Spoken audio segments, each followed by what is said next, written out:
ఇతరులను దూషించేవారు, పెద్దలు, గురువుల పట్ల అమర్యాదగా ప్రవర్తించేవారు, అసత్యం ఆడేవారు, భగవద్భక్తులను హేళన చేసేవారు, పరస్త్రీలను బలాత్కరించి చెరుచువారు, దొంగతనం చేయువారు, ఇండ్లు తగలబెట్టేవారు, కపట సాక్ష్యములు చెప్పువారు, పరిశుభ్రత లేనివారు, కన్యలను, గుర్రాలను, పశువులను అమ్మువారు, అలాగే దైవ సంబంధిత ధనమును అపహరించువారు, దేవుని పూజలు చేయనివారు, నదీ స్నానము చేయనివారు, పరోపకారము చేయని వారు, దాన ధర్మములు నిర్వర్తించని వారు, ఇచ్చిన మాటను నిలబెట్టుకోలేని వారు, విలువైన బంగారు, వెండి, రత్నము, సాలగ్రామములను దొంగలించువారు,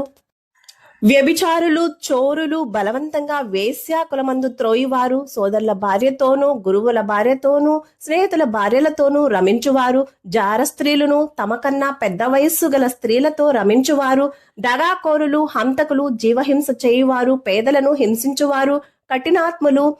పరుష వాక్యములతో నిందించువారు, దోపిడీ చేయువారు,